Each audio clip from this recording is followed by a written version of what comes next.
రాకేష్ రెడ్డి గారు కూడా జూమ్ లో జాయిన్ అవుతారు, బీజేపీ ఎమ్మెల్యే. ముందుగా మరి మెట్టు సాయి కుమార్ తో మాట్లాడదాం.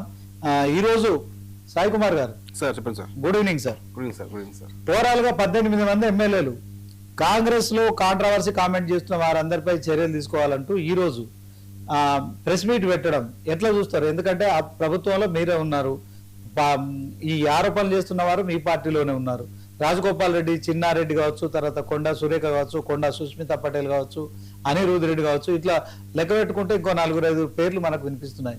సో ఎందుకని ఈ కాంట్రవర్సీ జరుగుతోంది? నిజంగానే కాంగ్రెస్ ప్రభుత్వంలో అవినీతి జరుగుతోందా? దీంట్లో మెగారెడ్డిపై కూడా మరి చిన్నారెడ్డి చేసిన కామెంట్స్ కావచ్చు, కొండా సుస్మిత పటేల్ చేసిన కామెంట్స్ కావచ్చు, ఏం చూస్తారు, ఎట్లా ఏం చెప్తారు? అంటే ముఖ్యంగా సీనన్న కాంగ్రెస్ పార్టీలో ప్రజాస్వామ్య రాజకీయం ఎక్కువ ఉంటుంది అందరికి తెలుసు. ఒక్కొక్కసారి అది మితిమీరినప్పుడు ఇలాంటి వ్యాఖ్యలు వస్తూ ఉంటాయి.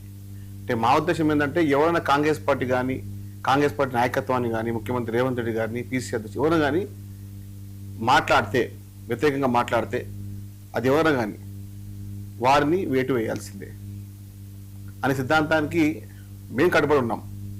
ఎందుకు అంటే మాట్లాడే ప్రతి మాట మనము అధికారంలో ఉన్నామని చెప్పి మర్చిపోతే చాలా ఇబ్బంది ఏర్పడుతుంది.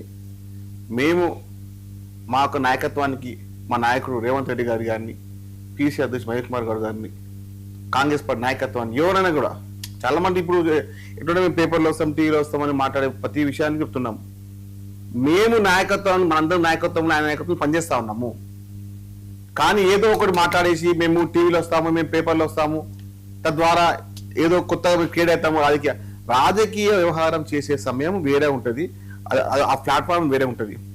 మీరు గతంలో 2028లో మీరు కాంగ్రెస్ పార్టీ నుంచే పోటీ చేశారు, 18లో పరకాల నుంచి ఓడిపోయారు. తద్వారా మళ్ళీ 2028లో మరి కాంగ్రెస్ పార్టీ వరం నుంచి టికెట్ ఇచ్చింది, గెలిపించింది, మళ్ళీ మంత్రిని చేసింది. ఇదంతా కాంగ్రెస్ పార్టీయే. ఇప్పుడు చిన్నారెడ్డి గారిని గతంలో ఎన్నోసార్లు, దాదాపు 5 నుంచి 6 సార్లు ఎమ్మెల్యేగా కాంగ్రెస్ పార్టీ అవకాశం ఇచ్చింది. 2014 గెలవడం జరిగింది, 18లో ఓడిపోయారు. మళ్ళీ 23లో మళ్ళీ టికెట్ మళ్ళీ ఇచ్చుకొని మళ్ళీ టికెట్ ఇయ్యే పక్షంలో మళ్ళీ తెలంగాణ కీలకమైన ప్లానింగ్ బోర్డు వైస్ చైర్మన్ చేయడం జరిగింది. ఎక్కడెక్కడ ఎవరే ఉన్నా కూడా అక్కడ కాంగ్రెస్ పార్టీ అందరికీ సమర్థవంతంగా నాయకత్వాన్ని బలపరుచుకుంటూనే కాంగ్రెస్ సీనియర్ నాయకులను కూడా అక్కడ స్థానంలో స్థానం ఇచ్చే జరిగింది. కానీ ఏదో ఒకటి మాట్లాడేస్తే ఇప్పుడు తెలంగాణ రాష్ట్రం దేశంలో అంటే ఒక ప్రముఖ రాష్ట్రంగా ముందుకెళ్తా ఉంది. అదేవిధంగా దక్షిణ భారత రాష్ట్రాల్లో, దక్షిణ రాష్ట్రాల్లో ఉన్నటువంటి 6 రాష్ట్రాల్లో ఒక పవర్ఫుల్ సీఎంగా రేవంత్ రెడ్డి గారు ఉంటున్నారు. ప్రముఖ స్థానంలో ఉన్నారు, 10వ స్థానంలో ఉన్నారు. అది మనం గడపడుతున్నాం ఇంకా. కానీ నాయకత్వంలో కోసము కొన్ని ఏదో మేము రేవంత్ రెడ్డి గారికి గురించి మీద మాట్లాడేస్తాము, కాంగ్రెస్ పార్టీ మీద మాట్లాడమని ఒక హామీ అయితే ఉంటే చాలా తప్పది. మేము గడువు స్పందించడం ఎవరికైనా కానీ కాంగ్రెస్ పార్టీకి వ్యతిరేకంగా ఎవరన్నా కాంగ్రెస్ పార్టీ నాయకులు మాట్లాడినా, అది ఎంత స్థాయిలో మాట్లాడినా కూడా చాలా తప్పు. దానికి పూర్తి వ్యవహారము కాంగ్రెస్ పార్టీ కమిషన్ కమిటీ ఉంది, పీసీ అధ్యక్షుడు మహేష్ కుమార్ గారు ఉన్నారు, కాంగ్రెస్ పార్టీ నాయకత్వం, అధినాయకత్వం ఉంది. ఎవరు ఎంత మాట్లాడే దాని తగ్గట్టు వ్యవహరిస్తాం. ఓకే సాయి కుమార్ గారు, సో ఒకసారి బచ్చు శ్రీనివాస్ గారితో మాట్లాడదాం.